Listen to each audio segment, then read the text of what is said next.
இந்த இனிய நாளில் நமது கொங்கு உறவுகள் அனைவரையும் இங்கு சந்திப்பதில் மட்டற்ற மகிழ்ச்சி அடைகிறேன்.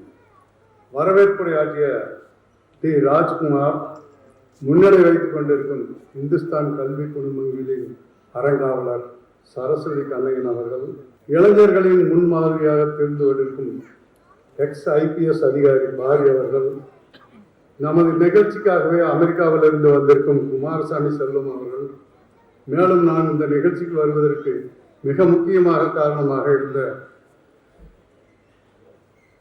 செல்வம் ஏஜென்சிஸ் நந்தகுமார் அவர்கள், நன்றி உரை வழங்க வந்திருக்கும் சுப்பிரமணியம் செயலாளர் கோவை அவர்கள், மேலும் இந்த விழாவில் வாழ்நாள் சாதனையாளர் விருது பெறும் எனது நண்பர் உலக புகழ்பெற்ற KMC மருத்துவமனையின் நிறுவனரும் தலைவருமான டாக்டர் நல்லாஜி அவர்கள். நல்லாஜியை பற்றி சொல்ல வேண்டும் என்றால் ஒரு சில வார்த்தைகள். அவர்கள் ரொம்ப நாட்களாக அமெரிக்காவில் தொண்டாற்றிவிட்டு நமது நாட்டுக்கு வந்து நமது மக்களுக்கு தொண்டு செய்ய வேண்டும் என்று இங்கு வந்து KMCH ஆரம்பித்தார்கள். இங்கே ஆரம்பித்து கோவையில் மட்டுமல்ல, கோவை, சூலூர், கோயில்பாளையம், ஈரோடு, சென்னை ஆகிய இடங்களில் தனது நிறுவனங்களை உண்டாக்கி அவர்களுக்கு மிகுந்த தொண்டாற்றி வந்து கொண்டிருக்கிறார்கள். எண்ணற்ற மக்களுக்கு சேவை செய்து வருகிறார்கள். அவர்களை எப்படி பாராட்டுவது என்றே தெரியவில்லை. அதே மாதிரி ஜெம் மருத்துவமனையின் தலைவர் பழனிவேல் அவர்கள் இளமை காலம், அவருடைய இளமை காலத்தை பற்றி சொல்ல வேண்டும் என்றால் கட்ஸ் என்ற ஒரு புத்தகம் வெளியிட்டிருக்கிறார். அதை படித்தால் அவர் பற்றி எல்லாமே தெரியும். ஒரு ஏழை குடும்பத்தில் பிறந்து தன்னுடைய, அதாவது அவங்க அப்பா இங்கிருந்து மலேசியாவுக்கு ஒரு பஞ்ச பிழைக்கிறதுக்கு போய் அங்கே போய் 5வது வரைக்கும் படிச்சிருக்காரு. அதுக்கப்புறம் அங்கிருந்து இந்தியாவுக்கு வரணும்னு முடிவு பண்ணாரு. அதுக்கு வந்து அவர்கிட்ட கப்பல் ஏறி வர்றதுக்கு காசு இல்லை. அதுக்காக ஒரு 2.5 வருஷம் கூலி வேலை செஞ்சேன்னு சொல்லியிருக்காரு.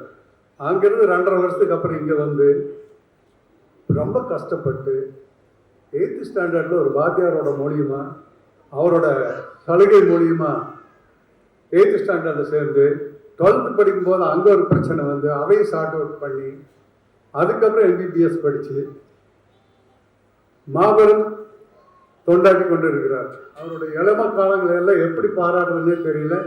அவ்வளோ பெரிய உயர்ந்த மனிதன். இன்னைக்கு சொன்னார்ல, அமெரிக்காவில் அவரோட சேவையை பாராட்டி பெரிய பெரிய விருது, PC ராய் விருதெல்லாம் வாங்கியிருக்காரு. அப்பேற்பட்ட ஒரு பெரிய மனிதருக்கு இந்த அவார்டு கொடுப்பது மிக பெருமையாக, இந்த கொங்கு நண்பர் சங்கத்தினோட பெருமையாக நான் கருதுகிறேன். அவரும் கோவை மட்டுமல்லாது சென்னை, இந்தியா, சென்னை இல்லாமல் மற்ற மாநிலங்கள்லேயே அவரோட ஹாஸ்பிட்டல் திறந்திருக்காரு. அவரோட சேவைகளை வரவேற்கிறோம். இது மேலும் மேலும் நன்றாக வளர வேண்டும் என்று வாழ்த்துகிறோம். நாகராஜன் ஐயா அவர்கள் அடுத்ததாக, அவரை பற்றி சொல்ல வேண்டும் என்றால்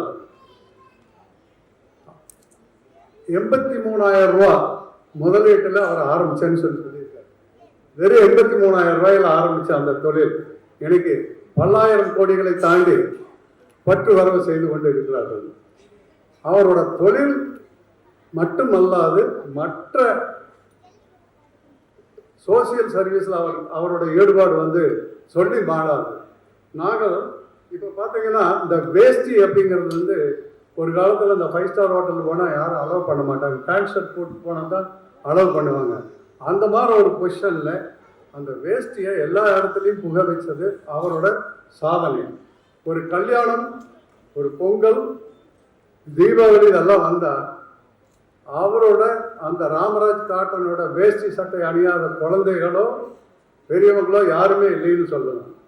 நம்ம தமிழ்நாடு மட்டும் இல்லாமல், நான் லாஸ்ட் டைம் வந்து ஆந்திரா போயிருந்தேன். அங்கே பார்த்தாலும் எங்கே பார்த்தாலும் ராமராஜ் காட்டன் தான் போர்டு தெரியுது. அந்த அளவுக்கு அவர் இந்தியா முழுக்க பிரபலமானது மட்டும் இல்லாமல் இன்னைக்கு ஃபாரின்லையும் வேட்டியை அறிமுகப்படுத்தி வச்சிருக்கார். அவ்வளவு பெரிய மனிதர். அவரோட தொழில் மற்றும் அவரோட சோசியல் சர்வீஸ் இன்னும் மேலே மேலே வளரணும் அப்படின்னு வாழ்த்துகிறேன். இந்த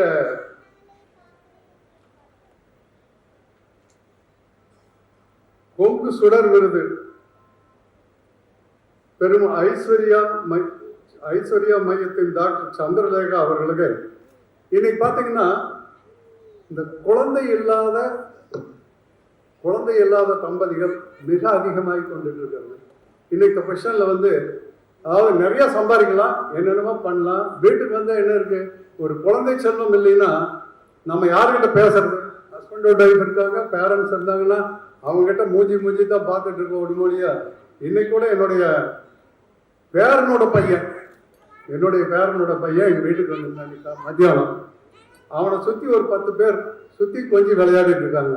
அந்த மழலை செல்வம் இல்லைன்னா என்ன இருக்குது லைஃப்ல? ஒன்றுமே இல்லை. அந்த மாதிரி ஒரு மழலை செல்வங்களை இல்லாதவர்களுக்கு உருவாக்கி கொடுக்கக்கூடிய மிகச்சிறந்த சேவை செய்து கொண்டு இருக்கும் சந்திரலேகா அவர்களை இந்த விருது வழங்குவதன் மூலம் பெருமைப்படுத்துகிறோம். அதுக்கு அடுத்ததாக சிவகணேஷ் அவர்கள் டெக்ஸ்டைல் ஃபீல்டில் இன்னைக்கு கொடிகட்டி பறக்கக்கூடியவங்க. ஸ்ரீதேவி டெக்ஸ்டைல்ஸ்னா கோயம்புத்தூர்ல தெரியாதவங்களே இல்லை, அந்த அளவுக்கு பண்ணிட்டு இருக்காரு. தொழில் மட்டுமல்ல, அவரோட சேவைகள் ஒரு 3500 மாடுகள் மட்டும் இல்லை, மற்ற அனிமல் ஒட்டகம் கூட பார்த்தேன் நீங்க. ஸோ அது மாதிரி அவரோட சேவைகள் பாராட்டப்பட சேவையா இருக்குது. அதே மாதிரி 2000 பேருக்கு ஜிஹெச்ல அவர் வந்து தினம் சாப்பாடு போட்டு நல்ல முறையாக பண்ணிட்டு இருக்காரு. அவங்களோட கடைக்கு வரக்கூடிய அத்தனை பேர்த்தையும் அவரோட வரவேற்பு வந்து, நான் கடைக்கு போனதில்லை, எங்கள் வீட்டிலலாம் போவாங்க, அவங்கெல்லாம் சொல்லி கேள்விப்பட்டிருக்கிறேன். அதே மாதிரி காசி போனாக்க எங்கள் வீட்டில் அடிக்கடி கோயிலுக்கு போவாங்க. அவங்க போகும்போதெல்லாம் அந்த காசியில் அவ்வளோ வசதிகளும் செஞ்சு கொடுக்கக்கூடியவர் இந்த சிவாபாயின்னு தான் சொல்லுவாங்கல்ல. சிவகணேசுங்கிறத விட என்கிட்ட வந்து அடிக்கடி சொல்கிறது சிவாபாய் அப்படிம்பாங்க. அந்த மாதிரி அவரோட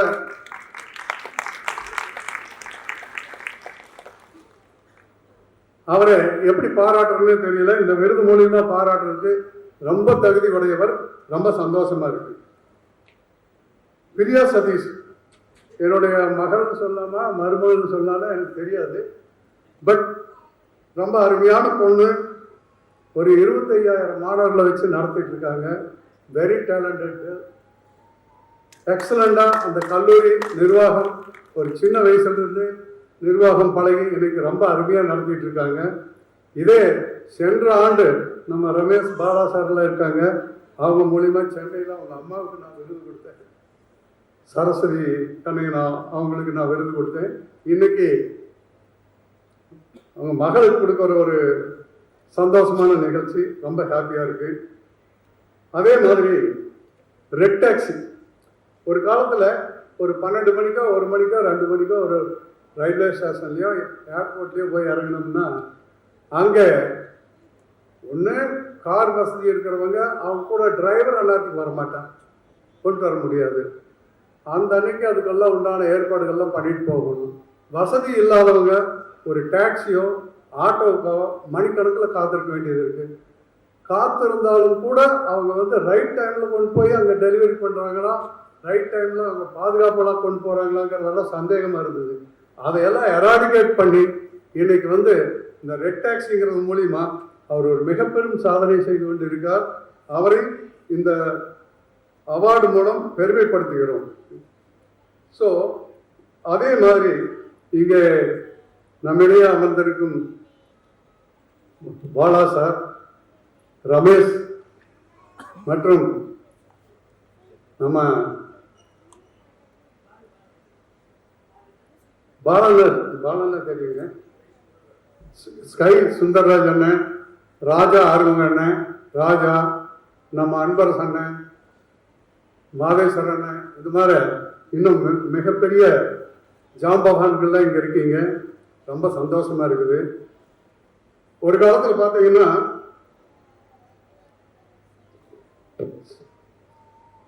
விவசாயம் அப்படிங்கிறது வந்து உழுதுண்டு வாழ்வாரே வாழ்வார், மற்றெல்லாம் தொழுதுண்டு பின் செல்வார்னு சொன்னாங்க. அது வந்து ஒரு காலத்தில் ஒரு 50 வருஷம் இல்லை, 100 வருஷத்துக்கு முந்தி அது ஒத்து வந்தது. இன்னைக்கெல்லாம் பார்த்தா உழுதவன் கணக்கு பார்த்தா உழக்கூட மிஞ்சாதுவாங்க.